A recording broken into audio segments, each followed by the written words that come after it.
see, Mrs. Harrison, that's 3 pints a day, 2 dozen eggs, 3 orange juice. That's £1.85, please. Gosh, £1.85. Everything's going up all the time, isn't it? Here we go. She'll threaten us with the telly again. Oh, we'll just have to cut down on something, that's all. The telly will have to go for a start. Every time Mum pays a bill, she says that. I don't know why she bothers. I mean, the telly's so old. Yeah. You're looking as lovely as ever this morning, Mrs. Harrison. Oh, thank you, Jimmy. Must be all that yogurt I'm eating. Yes, well, I'll just make the boys' breakfast now. I wonder if that was a lovely breakfast, Mum. Right, goodbye. Thank you very much, Harrison. Jimmy. Oh, you are awful. He fancies you, Mum. Fancies me? What do you mean? Well, you ought to know. They all fancy you, don't they? Do they? Yes, even Arabella's daddy.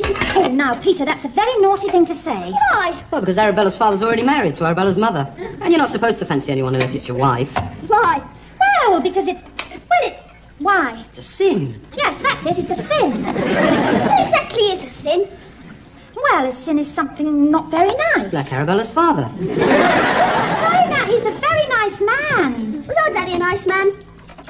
Oh, yes, he was. We had to write a composition in school about our daddies. Did you? What did you say? I said he was tall and big. Yes. And he had blue eyes. Yes. And he took after me and was very good looking. You're not good looking. Oh, I'm better looking than you. I take after Dad. Everyone says you take after Mum. Peter, really? All this talk about looks. Looks are not important. It's what you are that counts. I know, and I'm good looking. Yes, you are, darling. Of course you are. You're both good looking. And your daddy was good looking. And... Well, I'm not that bad, am I? Are you glad you married Dad? Oh, yes, darling. Of course I am.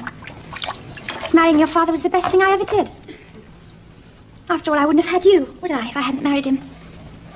I wouldn't be washing the same mug over and over again. And I wouldn't have hairy caterpillars on the breakfast table or cornflakes all over the floor. You must have loved Dad very much to put up with us. Is she crying again? No, I'm not crying. What would I be crying for? Well, I've changed all the beds. I think you'll find you're a caterpillar short, Peter. Oh. Sally, your eyes are watering. Are you getting a cold? Yes, I think I must be. Oh, I'll make her a hot drink. Oh, I'll get it, Auntie. Auntie, get here. What was your husband like? Uncle Aubrey. Oh, he was so brave and strong. And handsome. Yes, that's right, Simon. How did you know? Oh, women say that. Your wife will describe you like that. He looked magnificent in his uniform. Do you miss him? Yes. Yes, I do. I'll just take this to your mother. Do you know, I think I've caught a cold. They're both crying now, aren't they? Why don't they get new husbands? I don't know. Couldn't we get some for them? Oh, none of our friends are old enough, silly. Be nicer, wouldn't it? We could get one for Mum. See to Auntie in the holidays when we've got more time. Can't think of anyone. What about the man who did the washing machine? Nah, she doesn't want him. She's got short hair. She might like it. Yeah, but we don't want a father that makes us get our hair cut, do we? No. Quite like that chap who owns the garage down the road. If they get engaged fairly soon, by the time they get married, I'll be old enough to have a car. What about me? I'm only 10. I'd rather have the man who owns the sweet shop. Oh, you're selfish. You're supposed to be thinking of Mum. Mum likes sweets? Yeah, but we mustn't encourage her, otherwise she'll get fat and he'll go off her. Oh, we just have to find a man who likes fat ladies, that's all. It's too difficult. We'd never get round to Auntie. Answer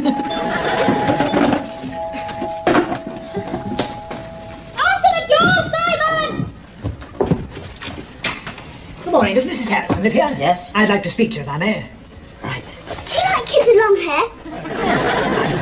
That's a good start, though. Come in, please. I only put a bending handcuffs, because I've got a pair that keep getting stuck. Well, I'll have a try. If you'd like to take a seat, would you? Thank you.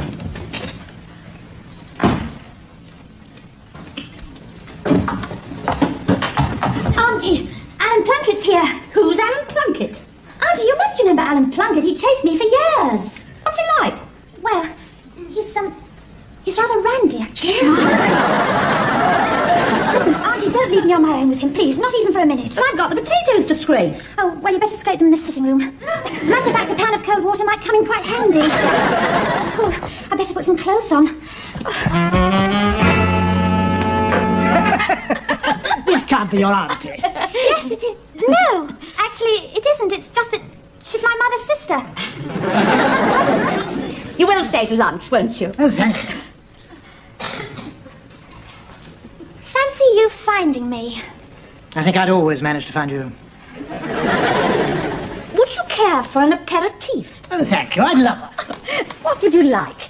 Whiskey, gin, sherry? Yes, please. Sally tells me she's known you for some time, Mr. Plunkett. Oh, there you are. Would you like one, Sally? Yes, please. What a pity Sally has to go to work this afternoon. Oh, there you are. Thank you, Auntie. What about you? Yes, of course. Oh, silly, silly me. Cheers! Oh, there you both are. Well, you're looking as lovely as usual. Oh, thank you. Married again yet? No. So there's still a chance for me then? Yes. So I'm wasting my time then? Yes. Nice couple of kids. Must be very difficult handling them all by yourself. Oh, no, it's not difficult. It's not difficult at all. Simon! Peter! Be quiet!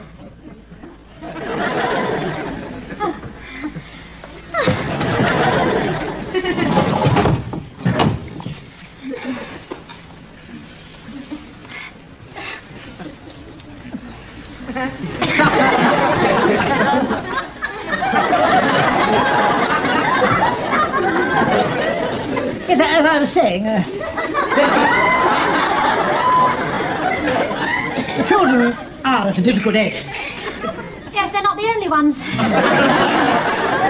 What they need is a man about the house. Would you like your glass filling? No, I can do it, Freddie. Thanks very much, dear Freddie.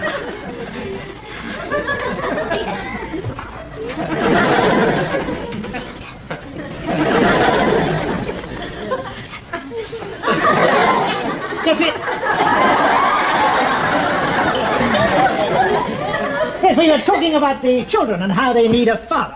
Oh, they don't need a father. No, but how about you? I don't need a father. No. What you need is a husband. What for? Well, even I can answer that. Well, you need a husband to fix the TV. The kid said he was on the blink. Oh, yes. The television repairman's coming to do that tonight. What about all the heavy jobs in the house? Well, I have Auntie. You wouldn't like me to join the Boilermakers Union, would you? We come in? Oh, yes, of course you can come in. You live here, don't you? Well, we just thought that maybe you wanted to be alone with the gentleman. What do you want to be alone for? Really? This is Simon and Peter, Mr. Plunkett. Yes, we have. Plunkett. You're all right. You'd be Simon Plunkett, but I'd be Peter Plunkett. Oh, Peter, you're not fastened up in those handcuffs again, are you? Can you undo them? Oh, I'll have a try. Well, I suppose I'd better see to lunch. Right, Auntie. There we go. Oh, thank you. Oh, thank you, Alan. Mr. Plunkett. Have you got a wife? No, I haven't. Have you got any children? Not. So you're not doing anything particular at the moment? Well, you could put it that way, I suppose. He's waiting for his lunch. You are staying to lunch, aren't That's you? very kind of you. Yes, I'll just see to it. What a charming man. Pardon? Annie, isn't he a charming man? Do you know those boys have practically proposed to him in there? Did you notice his hands? They were so slender and creative. And single-minded. Look, Auntie, Mr. Plunkett's fixed Peter's handcuffs. Oh, isn't that marvellous? It's so nice to have a man about the house instead of two halves. Look, Auntie, they work smashing now. Oh, yes, so they do. Oh, yes. I suppose I'd better go and help your mother. Undo me, Peter, would you? No, I'll go. No, sit down, please. Don't be silly. Undo me at once, Peter. Oh, I think they're stuck again, Auntie. Simon, Peter, did you hear me? Mr. Plunkett, you know how to undo these, don't you? Would you come and give me a hand? Auntie! You don't think they'll get too friendly, do you? No, women always make a fuss. It's got something to do with playing hard to get. Auntie! Auntie, she plays so hard to get, we'll never get it down. All right,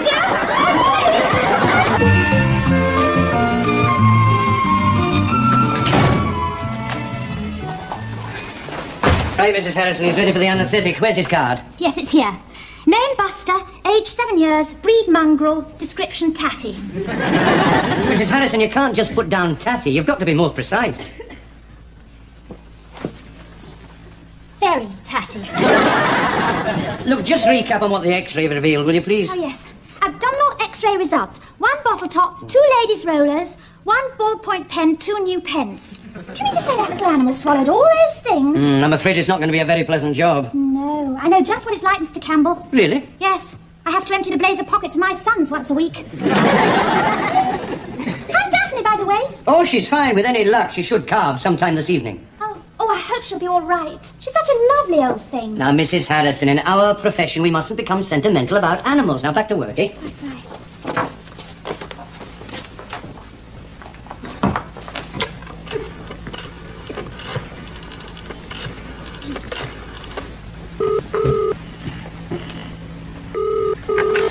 Hello? Hello? Hello, dear? Auntie? Yes, dear? Has he gone yet? Who? Oh, Auntie. We were trying to fight him off for 10 minutes this morning, and you say who? Oh, Alan. He's in the garden with the boys. They're making a go-kart. Oh, well, I hope when he's mated he drives off in it. Well, as a matter of fact, I asked him to stay to tea. You what? We've just finished now. Well, look, get rid of him before I come home. I can't, dear. Why not? The boys have asked him to stay to supper. Oh, no. Yes, well, we'll have 2 cartons of the serum. Thank you very much. Goodbye, Auntie. Right, Mrs. Harrison. I'm going to begin now, so don't disturb me, will you, unless it's an emergency. Oh, right. Mr. Campbell? Mm-hmm. Do you think I'm attractive? Aye, I suppose you are a bit. Would you fancy me? Mrs. Harrison, after a morning with Daphne the cow and an afternoon of Buster and the contents of his stomach, I think I could fancy anyone. You see, I don't want you to fancy me really. I just want you to pretend to. Oh, I see man trouble, is it? Yes, I have this resident suitor, you see. And he doesn't suit you, is that it? But I'm sure he'd go if he thought there was somebody else. I see, I'm being invited to become the rival suitor, is that it? Well, you know, I could always borrow the milkman's horse and a pair of velvet knickerbockers and ride full-blooded into your living room brandishing my scabbard. Oh, Mr. Campbell, would you? God, you're serious? Well, it's a very serious situation, Mr. Campbell. My boys are... I'm practically calling him Daddy. They're at home now, rehearsing. Well, look, what time would you want me there? Well, about 7. I'll still be with Daphne the cow. Look, I'll try and get there at 7, but if I'm not there on the dot, you'll know that she's gone into labour and you have to manage as best you can. All right. Oh, I hope Daphne's got her dates wrong. There we are. How's that? Oh, that's smashing. Everything we've got works now, Mr. Plunkett. Call me Alan, Alan. Well, now, everything's ready. All we're waiting for now is your mother. Oh, can't we begin, Auntie? I'm starving. Oh, well, I expect you are. I'm sure you're hungry. Auntie? Yes, dear. You look different. Do I? In what way? In a funny way. Aren't they sweet? Well, I must say it all looks delicious, Auntie. Call me Lavinia. That's not your name. It's my second name. What's your first name? Flo.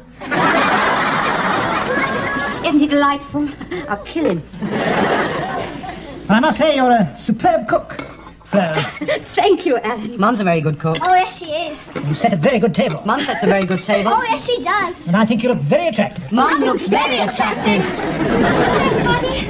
Oh, there you are, dear. You're late. I was just going to put yours into the oven. Oh, it's all right. I don't want anything. Want anything? What's the matter with you? Oh, nothing. You look like a lovesick schoolgirl. Yes, Auntie. Hey, he's cracked it. What does that mean? I'll tell you later. What time is it? 7:05. Oh. Oh, that'll be him. Him? Who's him? Oh, just him.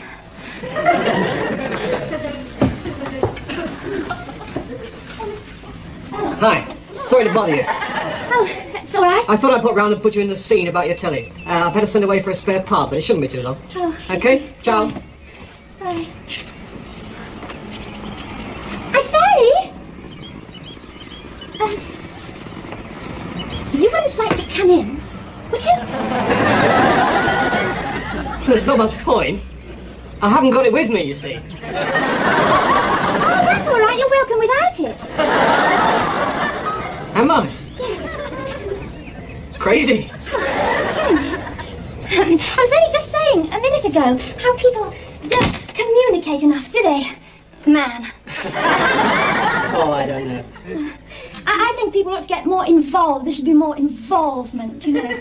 And, I believe in instant friendship, you know, togetherness and all that jazz. Well, come in. Everybody, this is him. Oh, it's him. Yes, it's him. How do you do, Mr. Him? Call me Zach. Do you know, all the time you've been coming here, I never knew you... Call him Zach. It's a television man. Wasting our time. He lets us have long hair, but I prefer Alan. Oh, well, we'll have to make do with him. I suppose we get a colour telly out of it. Oh.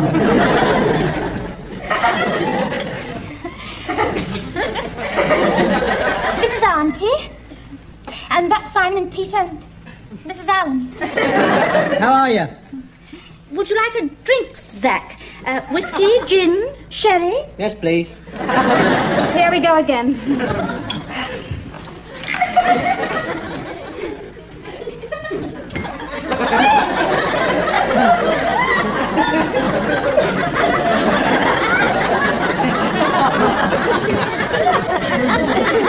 Is this yours?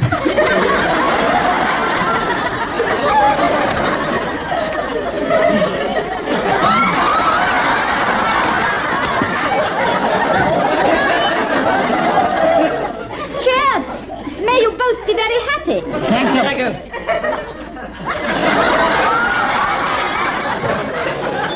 Although, I'll get it. By the law of averages, this one's mine. I think I'm getting a headache. Oh, I am sorry. Sally! Oh, I know I'm getting a headache. Mr. Campbell! How's Daphne? She's just given birth. I came straight to you, my love. Did she have a hard time? Terrible. Twins. Oh, dear. I'm sorry I'm late, but I couldn't leave before it was over. I quite understand. Oh, she had a very tough labour. Oh, poor cow.